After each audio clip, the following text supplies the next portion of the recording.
డబ్బు, అనారోగ్యం, ఉద్యోగం, వ్యాపారం అప్పులతో బాధపడుతున్నారా? మీకోసమే మేనిఫెస్టింగ్ మిరాకిల్స్ 11 డేస్ ప్రోగ్రామ్. నమస్కారం అండి డాక్టర్ శ్రీ ఆచార్య అనంతకృష్ణ స్వామి గారు. నమస్కారం. అసలు క్లాసెస్ ఎప్పుడెప్పుడు ఉండబోతున్నాయి? చాలా మంది అడిగేది క్లాసుల వివరాలు చెప్పండి అని. ఒకసారి దాని గురించి. మనకి 2024 14th జూలై మనకి హైదరాబాద్లో ఉందమ్మా.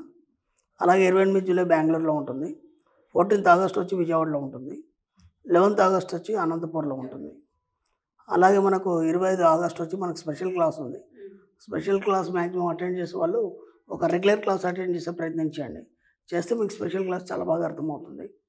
అలాగే 1st సెప్టెంబర్ వచ్చి విశాఖపట్నంలో ఉంటుంది. అలాగే 8th సెప్టెంబర్ వచ్చి తిరుపతిలో ఉంటుంది. అలాగే మన 15th సెప్టెంబర్ వచ్చి మళ్ళీ రాజమండ్రిలో ఉంటుంది. ఏదో క్లాసెస్ వీలైన తొందరగా ఎన్రోల్ చేసుకోండి. ఎపిసోడ్లో ఏం చెప్పబోతున్నారు? ఇక్కడ మనకి రచయిత ఎక్కడట్ వాళ్ళు ఏం చెప్తాడంటే అంతర్భాషణాన్ని పరిశీలించండి అని చెప్తాడు ఆయన. అంటే ఇక్కడ మనం ఏం చేస్తామంటే ఎప్పుడు మాట్లాడుతూనే ఉంటాం కదా. మనం మాట్లాడుతున్నప్పుడు ఏమవుతుందంటే మన లోపల వాయిస్ మనం వినలేము మనం. కాబట్టి ముందుగా మనం ఏం చేయాలంటే మనం మాట్లాడాలి తగ్గించి లోపల భాషను వినాలి.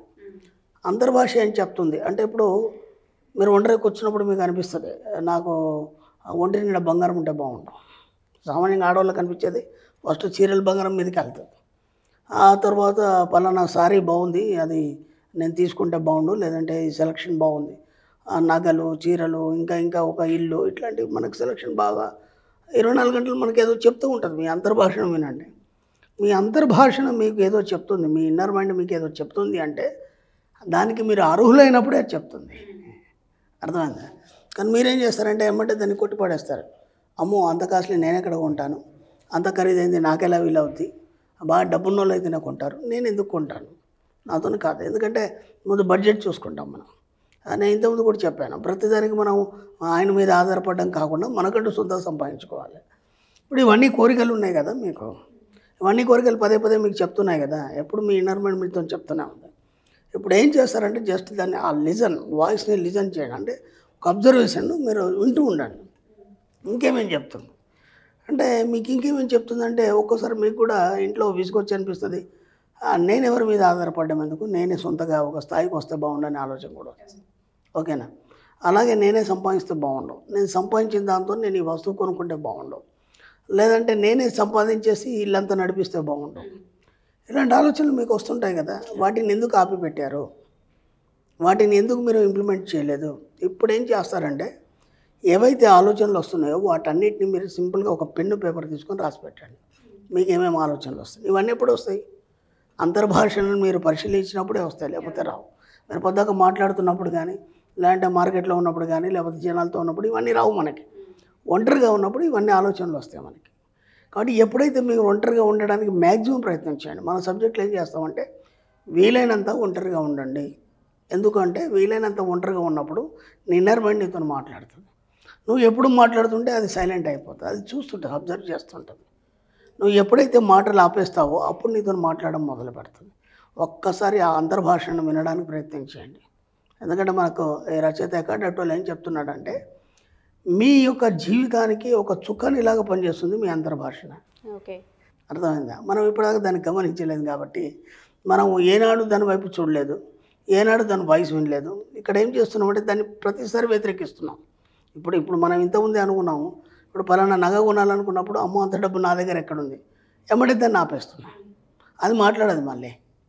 అర్థమైందా? లేకపోతే ఒక నగ కొనాలనుకున్నారు, లేకపోతే ఒక ఇంకేదన్నా మీరు చేయాలనుకున్నారు, నాతోనే ఎక్కడ అవుతుంది, నాతోనే ఎక్కడ చేతనం అవుతుంది, నేను ఎక్కువ చదువుకోలేదు, లేదంటే నాకు ఎక్కువ సమాజం తెలియదు, నేను ఎక్కడ చేస్తాను. చాలామంది దగ్గర నేను విన్నది ఇదే. మన క్లయింట్స్ వస్తుంటారు క్లాస్లో కానీ, లేకపోతే నా పర్సనల్ అపాయింట్మెంట్ కూడా, గురుగారు నేను ఇంట్లోనే ఉంటాను, నేనేం చేయలేను, అలాంటప్పుడు నాకు ఎలా సాధ్యమవుతుంది డబ్బు రావడం అనేది, ఆయన చేస్తే తప్ప నాకు ఇంకో దారి లేదు అన్నాడు. అలాంటి ఆడవాళ్ళు వాళ్ళు లక్షల కోట్లు సంపాదిస్తున్నారు. ఎందుకంటే వాళ్ళు సమాజం తెలుసుకున్నారు ఏంటనేది, వాళ్ళు బయటకు వచ్చారు, మనం చెప్పిన సబ్జెక్ట్ని ఒకటి ఫాలో అయ్యారు, వాళ్ళ అంతర్భాషను విన్నారు, వాళ్ళ అంతర్భాషణ ఏమేమి చెప్తుంది దాన్ని అబ్జర్వ్ చేశారు, దాన్ని పాటించారు, ముందుకెళ్ళారు, సాధించారు. కాబట్టి ఎంత వీలైతే అంత మీరు ఏం చేస్తారంటే మౌనం వహించండి.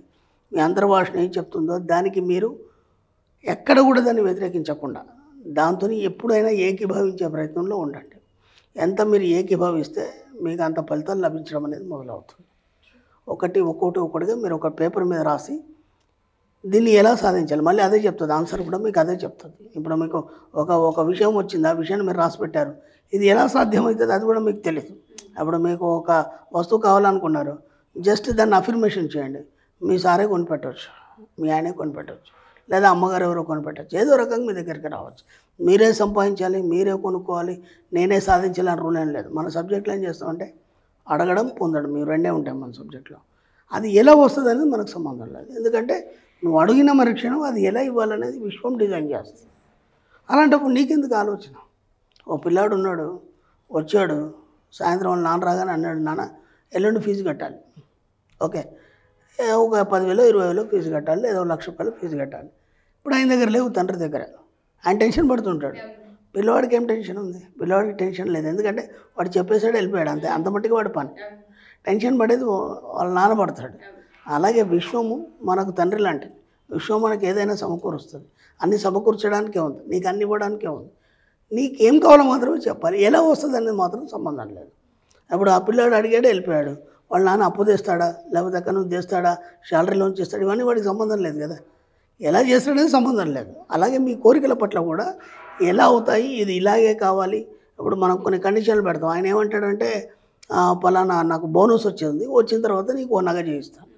ఆ బోనస్ అప్పట్లోనే రాదు, అది అర్థమైందా? దానికి ఫిట్టింగ్ పెట్టావు కాబట్టి అది డిలే అవుతుంటుంది. చేయిస్తానంటే మాట ఏం ఇది, దాని దగ్గర డబ్బు ఎక్కడి నుంచి వస్తుంది. మనం ప్రతిదానికి భయపడుతున్నాడు, ప్రతిదానికి భయపడతాం.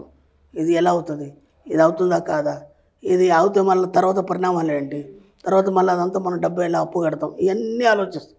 వేటితోని మీకు సంబంధం లేదు. ఒక చిన్నపిల్లాడు మనస్తత్వాన్ని కలిగి ఉండండి. మీ అంతర్భాషని నిరంతరం వింటుండండి. వింటుండడం వల్ల అప్పుడు అది మీతో మాట్లాడుతూ మీకు కావాల్సిన అవసరాలన్నీ తీరొస్తాయి. నా గత సబ్జెక్ట్లో కూడా చెప్పాను, మీ కోరికల్ని ఎప్పుడైతే అనుస్తారో మీ దగ్గరికి డబ్బు రాదు. కాబట్టి మీకేమేమి ఆలోచనలు, ఏమేమి కోరికలు అన్నీ తీర్చేసుకోవాలి. ఎంత తీర్చుకుంటే అంత సంపద, డబ్బు అనేది రావడం మొదలవుతుంది. Thank you sir, thank you so much. Thank you అమ్మా. సుమన్ టీవీలో మీ పర్సనల్ అండ్ బిజినెస్ ప్రమోషన్స్ కోసం కింది నెంబర్కి కాంటాక్ట్ చేయండి.